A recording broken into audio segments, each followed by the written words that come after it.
I'm Petty Officer Michael Wilkin. In the news, the situation in Kandahar is very complex. That according to the commander of U.S. Forces Afghanistan, General Stanley McChrystal.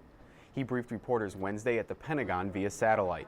General McChrystal said Kandahar requires complex political shaping, which means working with the local government there. We need to engage the leaders. We need to find out what they think the right answer is and help shape that, because they will do the shaping. This won't be, the political part won't physically be shaped by the coalition.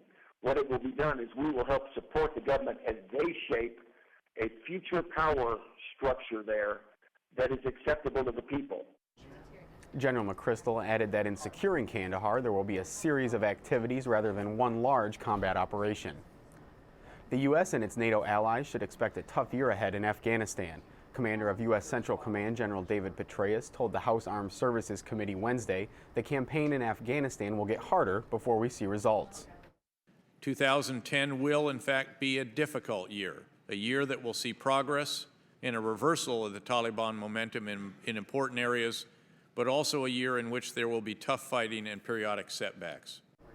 But General Petraeus said the security situation in Iraq is improving, evidenced by the success of the recent elections.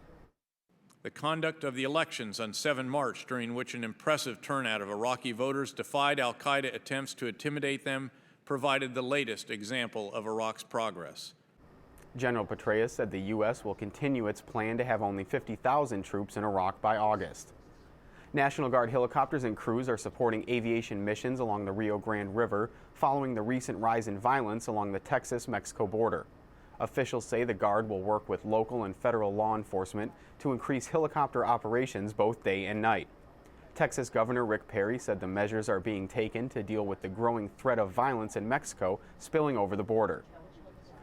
2 pilots escaped injury following a midair collision Monday in the Fallon Range Training Complex in Nevada. The single-seat FA-18E Super Hornets were conducting a routine training mission when they collided. One pilot managed to land his damaged plane, the other ejected before his aircraft crashed in a remote area east of the Naval Air Station. The incident is under investigation. And preparations for the formal establishment of U.S. Cyber Command are underway. The formal launch of the new organization is currently awaiting approval from Congress.